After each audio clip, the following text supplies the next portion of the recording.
Hello everyone, मैं doctor PC Phulara. आज इस वीडियो लेक्चर में आप लोगों को बियांकी आइडेंटिटी के बारे में बताऊंगा। तो चलिए स्टार्ट करते हैं। बियांकी आइडेंटिटी क्या होती है? बियांकी आइडेंटिटी देखिए, रायमन क्रिस्टोफल टेंसर है कोई अल्फा आई जे के। इसका हम कोवेरिएंट डेरिवेटिव लेते हैं with respect to L plus R alpha. हम जे के एल में क्या कर लेते हैं? साइक्लिक बना देते हैं। आई वैसे का वैसे रहेगा। जे के एल में साइकिल, जे की जगह के की जगह एल और एल की जगह जे, ये बना दिया। प्लस एक टर्म और आ जाएगा अल्फा। आई वैसे का वैसे रहेगा, के की जगह एल और एल की जगह जे और जे की जगह के, ये हो गया। तो इन तीनों का सम क्या आता है?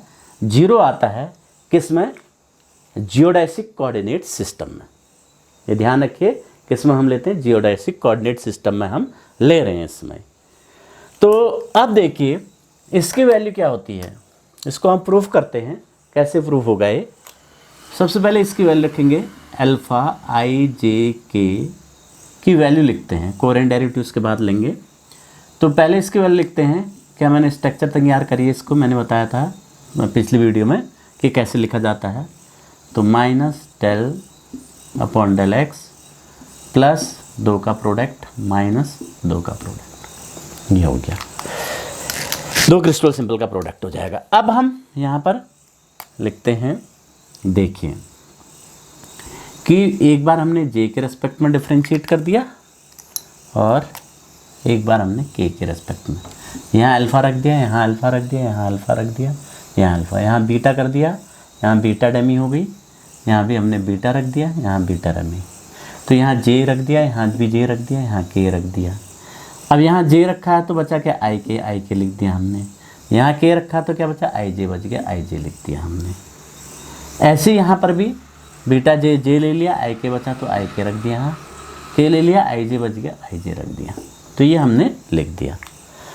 अब यहाँ पर क्या होता है? हमारा जो जियोडेसिक कोऑर्डिनेट सिस्टम है, तो जियोडेसिक कोऑर्डिनेट सिस्टम में crystal symbol of first and second kind क्या होते हैं? वैनिश होते हैं किसी एक पॉइंट P0 पर, जो हमारा पोल है। जैसे जियोडेसिक कोऑर्डिनेट सिस्टम का पोल P0 है, तो P0 पर ये पोल है जियोडेसिक कोऑर्डिनेट सिस्टम का। P0 पर क्या होगा? क्रिस्टल सिंबल क्या होंगे? वैनिश हो जाएंगे। यानी ये alpha beta j equal to beta i k equal to alpha beta k equal to beta i j, ये सब क्या होंगे? 0 होंगे क्रिस्टल सिंबल। ठीक है, तो इस पर जो है ये 0 हैं। अब इसका मतलब ये 0 हैं तो P0 पर जियोडेसिक कोऑर्डिनेट सिस्टम के पोल पर जरूरी नहीं है उसका डेरिवेटिव की वैल्यू 0 आए। ये 0 जी, ये तो 0 होंगे ही होंगे, परंतु ये जरूरी नहीं है कि ये इसका डेरिवेटिव 0 आए। तो इसका डेरिवेटिव कुछ हो सकता है, तो हम उसको एज इट इज रखेंगे, इनकी जगह 0 रख देंगे। तो हमारे पास आर अल्फ़ा आई जे के इक्वल टू कितना हो जाएगा? Alpha i k upon delta x j minus delta alpha i j upon delta x के, ये बन गया। अब देखिए हमको निकालना क्या है? इसका कोवेरिएंट डेरिवेटिव। तो इसका कोवेरिएंट डेरिवेटिव हम निकालते हैं। तो इसका कोवेरिएंट डेरिवेटिव कैसे लिखेंगे हम? Are alpha i j k comma l delta r alpha i j k upon delta x L, ये हो गया। माइनस, देखो प्लस वाले टर्म आएंगे, कॉन्ट्रावेरिएंट देखेंगे तो प्लस वाले आएंगे, कोवेरिएंट देखेंगे तो माइनस वाले टर्म आएंगे। तो पहले मैं कॉन्ट्रा देख लेता हूँ। प्लस आर अल्फ़ा, अल्फ़ा की जगह कोई हम डमी बनाते हैं। यहाँ पर हमने रख दिया कि एम रख देते हैं सपोज। बाकी आई जे के वैसी के वैसी क्रिस्टल सिंबल, देखो एम में डमी बन जाएगा यहाँ। अब क्या बच गया? अल्फ़ा बचा है और एल बचा है, तो अल्फ़ा और एल लिख दिया। माइनस ये आ गया, कॉन्ट्रा हो गया। अब ऐसे कोवेरिएंट के लिए लिखेंगे एक बार आई को अल्फ़ा से रिप्लेस कर एम से रिप्लेस करेंगे, एक बार जे को, एक बार के को रिप्लेस करेंगे। तो एम जे के हमने कर दिया, अल्फ़ा ऐसे कैसे रहेगा। अब एम में डमी बनाइए। अब जो बचे हैं अल्फ़ा जे के तो हमने ले लिया, आई और एल बचे हैं तो आई और एल यहाँ रख देंगे, माइनस आर अल्फ़ा, ऐसे 3 टर्म आएंगे इसमें अल्फ़ा। अब आई और के को ऐसे रहने देते हैं, यहाँ एम लिख देते हैं, आई और के एम, एम में डमी बना दिया, आई के ले लिया, जे एल बच गया, जे एल यहाँ रख दिया हमने, माइनस एक टर्म और आएगा आर अल्फ़ा। अब आई जे इसकी जगह एम रख देंगे और क्रिस्टल सिंबल एम में डमी बनाई, और आई जे हमने ले लिया, के एल बच गया, के एल बच गया। तो ये हमारा आर जो रायमन क्रिस्टबल टेंसर है उसका covariant derivative with respect to X L के लिए एक्सप्रेशन ये आ गया। अब क्योंकि हम सिस्टम कौन सा ले रहे हैं, जियोडेसिक कोऑर्डिनेट सिस्टम ले रहे हैं, तो जियोडेसिक कोऑर्डिनेट सिस्टम के पोल पी नॉट पर क्या हो जाएगा, क्रिस्टबल सिंबल वैनिश होता है, तो ये सब क्या हो जाएंगे, जीरो हो जाएंगे, ये भी जीरो, ये भी जीरो, ये भी जीरो, ये भी जीरो, तो बचेगा क्या, केवल ये बच जाएगा। तो कोवेरिएंट डेरिवेटिव क्या होगा, जियोडेसिक कोऑर्डिनेट में सिंपल पार्शियल डेरिवेटिव के बराबर हो जाता है। देखिए यहाँ पर are alpha i j k comma L, ये कितना हो जाएगा, delta r alpha i j k upon XL, इतना बचेगा। जियोडेसिक कोऑर्डिनेट सिस्टम में पॉइंट पी नॉट यानी पोल जो भी है जियोडेसिक कोऑर्डिनेट सिस्टम का, पोल पी नॉट पर जो है क्या हो जाएगा, क्रिस्टल सिंबल वैनिश हो जाएगा, तो ये जीरो हो जाएंगे, तो ये जीरो रख देंगे तो हमारे पास ये, यानी जो जियोडेसिक कोऑर्डिनेट सिस्टम में पोल पर जो है covariant derivative of Riemann Christoffel tensor is always equal to the partial derivative of Riemann Christoffel tensor, ये हो गया, पार्शियल डेरिवेटिव के बराबर हो जाएगा। तो इतना आ गया। अब इसकी वैल्यू यहाँ रख देते हैं हम, तो क्या आ जाएगा, ये that is equal to del upon del x l, इसकी वैल्यू क्या है, ये है del Christoffel symbol alpha i k upon del x j minus Christoffel symbol alpha i j upon del x k. इसको डिफरेंशिएट कर देते हैं, del square Christoffel symbol alpha i k upon del x l del x j minus del square Christoffel symbol alpha i j upon del x l del x के, ये हो गया। अब ऐसे ही हम इसकी वैल्यू निकालते हैं। अब इसमें और इसमें अंतर क्या है कि साइक्लिक बना दीजिए जे के एल में, इसमें जे के एल में साइक्लिक बना देंगे यहाँ पर भी, तो क्या बन जाएगा, आर अल्फ़ा आई जे की जगह के की जगह एल, एल की जगह जे, ये हो जाएगा। तो डेल स्क्वायर अल्फ़ा आई तो सेम है, के की जगह कितना हो जाएगा, L upon del x, L की जगह जे की जगह K minus del square alpha I की जगह आई वैसे का वैसे, जे की जगह के, जे की जगह के रख दिया हमने upon del x L, L वैसे सॉरी एल की जगह जे, के की जगह एल, ये हो गया इसकी वैल्यू।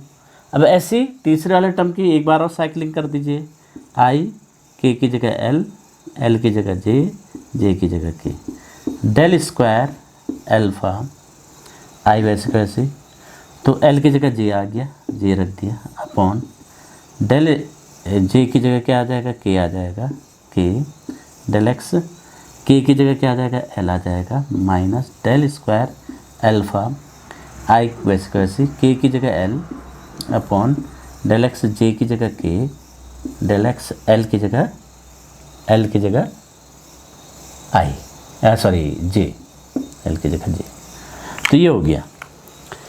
अब इन तीनों को ऐड कर देते हैं, this plus this plus this, तो ऐड करने पर क्या मिलेगा, देखिए ये किसके लिए एक्सप्रेशन था, are alpha i j k comma L, इन तीनों को ऐड करूँगा तो देखिए आई के एल जे वाला कोई टर्म है, एल जे, ये एल जे आई के अल्फ़ा, ये दोनों कैंसिल आउट हो जाएंगे, ये सिंगल टिक, ये इससे कैंसिल हो जाएगा, आई जे के एल सेम है, तो ये डबल टिक वाला डबल टिक से कैंसिल हो जाएगा, ऐड करेंगे तो, ठीक है, डबल टिक से अल्फ़ा आई अल्फ़ा आगे बच गया ये कि ये इससे ट्रिपल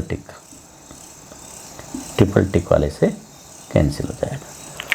तो यानी ये इससे कैंसिल हो गया, ये इससे कैंसिल हो गया, ये इससे कैंसिल हो गया, ऐड करने पर सब कैंसिल हो गया। तो इन तीनों का जो सम आएगा वो क्या आ जाएगा, 0 आ जाएगा। तो इन तीनों का सम कितना आ जाएगा, 0 आएगा। ये बियांक की आइडेंटिटी था। अब क्योंकि जो हमारा ये रायमन क्रिस्टोफर टेंसर है, ये रायमन क्रिस्टोफर टेंसर है और ये टेंसर क्वांटिटी है। हमने देखा था जब इसको डिफाइन किया था तो लेफ्ट हैंड साइड जो आई थी वो क्या थी, टेंसर थी। तो जो राइट हैंड साइड था इनर प्रोडक्ट था एक वेक्टर का और इसका। तो वेक्टर का तो क्वेश्चन लॉ से क्या होना चाहिए, इसको भी टेंसर होना चाहिए। तो इसका मतलब ये टेंसर है। अगर टेंसर है तो टेंसर में हम जानते हैं चाहे हम कोई भी कोऑर्डिनेट सिस्टम लें, जो हमारा फॉर्म है इक्वेशन का वो फॉर्म क्या करता है, प्रिजर्व रहता है, वैसे का वैसे रहता है, वो फॉर्म चेंज नहीं होता है ट्रांसफॉर्मेशन में, तो कोऑर्डिनेट ट्रांसफॉर्मेशन में। तो इसका मतलब ये तो हमने जियोडेसिक कोऑर्डिनेट को लेके हमने इसको फाइंड आउट किया इस रिजल्ट को, परंतु ये क्या करेगा, ये सारे कोऑर्डिनेट सिस्टम में होल्ड करेगा। तो इसको हम कह देते हैं बियांक की आइडेंटिटी कह देते हैं।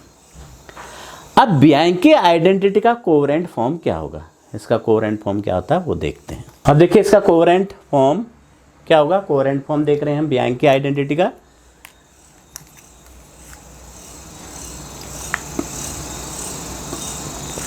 इसको हम मल्टीप्लाइड कर देते हैं। देखिए कोवेरिएंट फॉर्म GH अल्फा से मल्टीप्लाइड कर देते हैं, R अल्फा IJK L, ये हो गया, प्लस GH अल्फा, पूरे इक्वेशन को GH अल्फा से हमने मल्टीप्लाइड कर दिया, R alpha IKL J plus GH alpha R alpha ILJ K that is equal to 0, ये हो गया। अब हम जानते हैं कि GH अल्फा का जो कोवेरिएंट डेरिवेटिव क्या होता है, 0 होता है। तो हम इसको अंदर लिख सकते हैं। तो इसको क्या लिख सकते हैं हम, GH alpha R alpha IJK का कोवेरिएंट डेरिवेटिव। अब covariant derivative of product of two tensor quantities हम जानते हैं, पहली टेंसर क्वांटिटी वैसी को वैसी, दूसरे का कोवेरिएंट डेरिवेटिव, प्लस क्या था पहले का कोवेरिएंट डेरिवेटिव, पहले का कोवेरिएंट डेरिवेटिव यानी GH अल्फा का हम कोवेरिएंट डेरिवेटिव लिखेंगे तो वो 0 हो जाएगा। तो इसलिए वो 0 हो जाएगा, केवल इतना ही बचेगा। तो इसी प्रकार से इसको भी हम लिख सकते हैं H alpha R alpha IKL और इसका covariant derivative with respect to J, plus इसको भी लिख सकते हैं GH alpha R alpha ILJ का covariant derivative K that is equal to 0। अब इसको क्या लिख सकते हैं, इसको हम लिख सकते हैं डेफिनेशन से कोवेरिएंट कर्वेचर टेंसर की। तो अल्फा अल्फा में डमी हो गया, ये HIJK हो गया इसका कोवेरिएंट डेरिवेटिव, प्लस ये भी क्या हो गया अल्फा में डमी RHIKLJ KL J हो जाएगा, प्लस ये हो जाएगा RHILJ K that is equal to 0। तो ये बियांक की आइडेंटिटी का जो है क्या हो गया, कोवेरिएंट फॉर्म हो गया।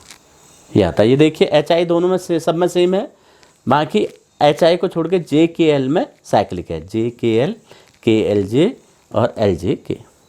बस इन तीनों को जोड़ेंगे, इन दोनों को ऐड करेंगे तो हमारे पास क्या आ जाएगा, 0 आएगा। तो ये थी बियांक की आइडेंटिटी। तो आई होप आप लोगों को ये बियांक की आइडेंटिटी समझ में आया होगा, किससे कहते हैं, इसका कोवेरिएंट फॉर्म क्या होता है। तो आप इस वीडियो को फटाफट लाइक करें, शेयर करें, और इस चैनल पर आप अगर नए हैं तो चैनल को सब्सक्राइब करें। Thank you, bye bye.